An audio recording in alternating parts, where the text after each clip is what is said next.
Bonjour et bienvenue sur Goman. Je suis Dimitri Laroutis et aujourd'hui j'avais envie de vous parler de ma future expérience en tant que locataire Airbnb, c'est-à-dire locataire en courte durée. Avant toute chose, n'hésitez pas à liker la vidéo, n'hésitez pas non plus à poser des questions, à écrire des commentaires et aussi à vous abonner à la chaîne. Alors la location courte durée, donc souvent on parle de Airbnb mais aussi de Booking. Je me suis lancé dans cette aventure de location courte durée avec cet appartement que vous connaissez, puisque j'ai déjà réalisé des vidéos dans le cadre de cet appartement, notamment sur les dégradations que pouvait faire un locataire, ou encore une visite notamment sur les critères pour réaliser un bon investissement. Alors aujourd'hui, location courte durée, je vais vous faire visiter cet appartement-là que vous connaissez, mais aménagé pour du Airbnb. Aujourd'hui, donc là, nous sommes dans l'espace de vie, un espace de 27 mètres carrés.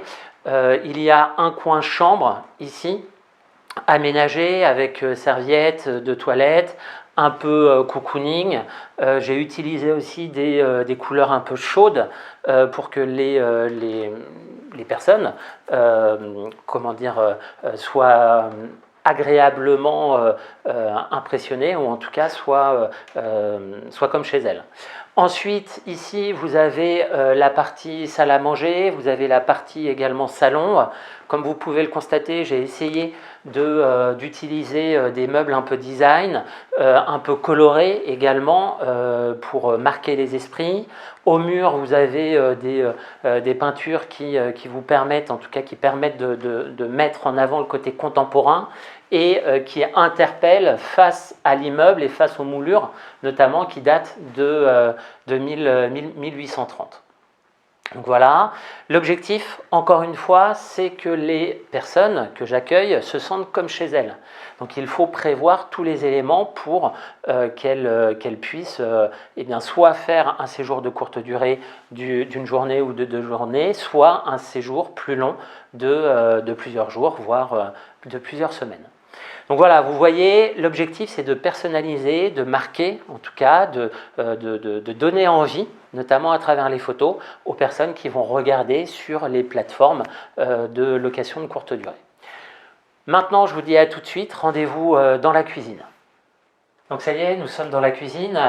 Dans la cuisine, rien de particulier en termes d'aménagement, il faut tout simplement penser aux différents appareils électroménagers. Donc là, vous avez par exemple un réfrigérateur. Alors, j'ai pas pris la grande taille, mais il y a quand même un congélateur, un réfrigérateur de taille assez importante, ce qui permet à la personne de rester éventuellement plusieurs jours. Ensuite, ce qui est important, c'est au niveau donc, de l'électroménager, un four micro-ondes, une Tassimo ou en tout cas un appareil qui permet de faire du chocolat, du thé, du café. Et puis à l'intérieur des placards, tous les éléments nécessaires, bien évidemment, pour vivre au quotidien. Donc ce sont des casseroles, c'est un pressoir, c'est des bols, tous ces éléments-là.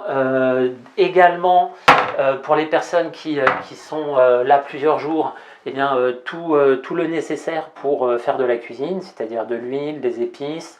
Je prévois aussi généralement des pâtes pour les personnes qui arrivent un petit peu tard, qui n'ont pas le temps d'aller au restaurant et qui ont faim tout simplement. Quand on arrive à 22-23 heures, on peut avoir faim après un long voyage.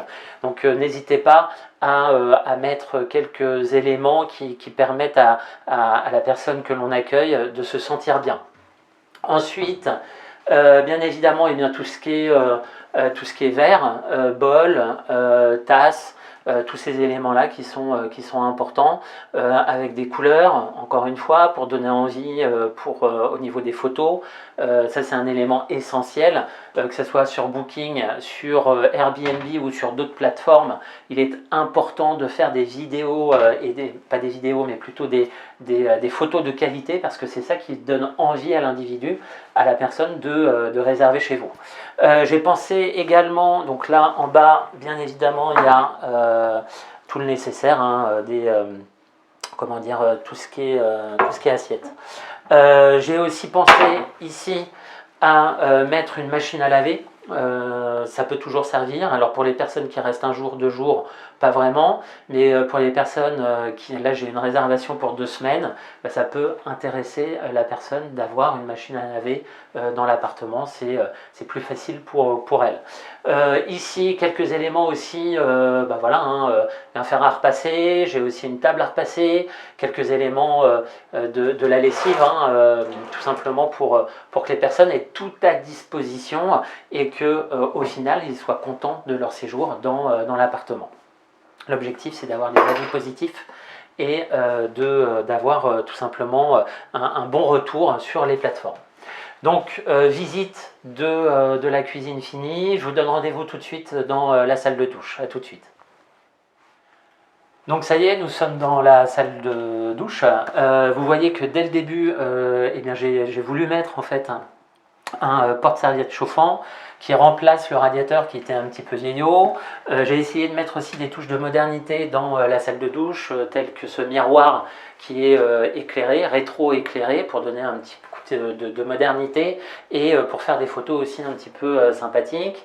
J'ai changé au niveau de la salle de douche. Eh bien, j'ai mis en fait des vitres qui permettent tout simplement d'avoir un visuel plus sympathique, notamment encore une fois, j'insiste hein, sur la salle de bain.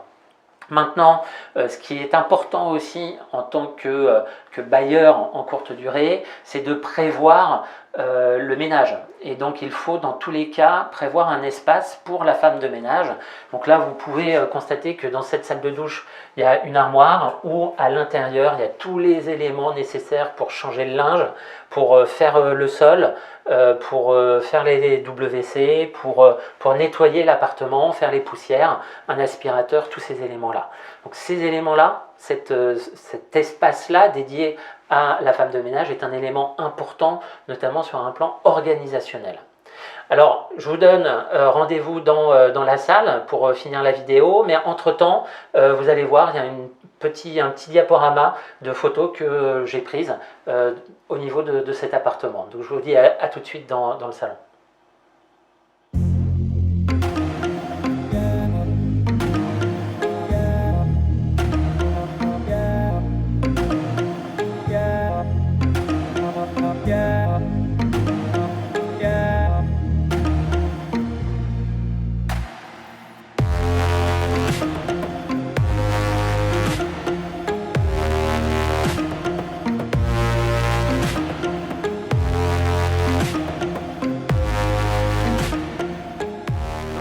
Ça y est, nous arrivons à la fin de cette vidéo.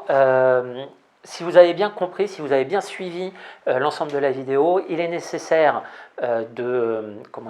premièrement, de créer un environnement qui soit agréable pour la personne que vous allez accueillir.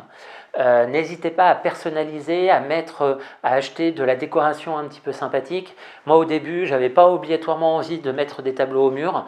Je me suis dit que des tableaux blancs, enfin des murs blancs, c'était pas très accueillant. L'objectif, encore une fois, c'est l'accueil de la personne, son bien-être. Et dès que vous avez en tête cet élément-là, vous avez déjà compris une grande partie des choses pour réussir sur Airbnb. Autre élément, on n'en a pas parlé, mais c'est sur des éléments plus financiers. C'est un appartement aujourd'hui qui fait 40 mètres carrés en hyper centre-ville de Rouen. Pour commencer, je mets sur Airbnb, j'ai mis cet appartement sur 2 plateformes, Airbnb et Booking. Sur Airbnb, j'ai mis l'appartement à la nuit à 49 €, ce qui conduit globalement avec les charges et autres à 59 € la nuit pour la personne qui réserve. Et j'ai mis sur Booking qui a un autre fonctionnement, je l'ai mis à 55 € puisque là il n'y a pas de frais pour la personne qui réserve et c'est de mémoire 17% que l'on paie nous en tant qu'hôte. L'objectif, donc globalement, ça revient à 45 € la nuit dans ma poche. L'objectif, c'est de louer à peu près entre 20 et 25 nuits. Donc j'espère que cet objectif sera atteint. Pour ce premier mois, Et pour ces premières journées de mise sur ces plateformes, je commence bien puisque j'ai une réservation après-demain pour une nuit et puis j'ai une réservation de 2 semaines également pour cet appartement, ce qui me fait à peu près 800 € pour un peu moins de 15 jours. C'est une aventure hein, de mettre en place du Airbnb. C'est une aventure parce qu'il faut meubler de fond en comble un appartement. C'est une aventure aussi parce qu'il y a un côté organisationnel qui est à prendre en considération et à ne pas minimiser. Donc essayez de voir comment vous pouvez vous organiser, trouver une femme de ménage, une technicienne de surface, trouver aussi des appartements qui ont un digicode. Ça c'est un gros problème pour moi, c'est-à-dire que je n'ai pas de digicode par exemple dans cet appartement, donc je suis obligé d'être présent. Donc ça c'est un point à relever. Si vous voulez faire de la location courte durée, choisissez plutôt des appartements avec digicode, c'est beaucoup plus simple pour l'organisation. Donc j'espère que cette vidéo vous a plu. Je vous dis à très bientôt dans une autre vidéo sur un autre sujet et n'hésitez pas à liker. À bientôt.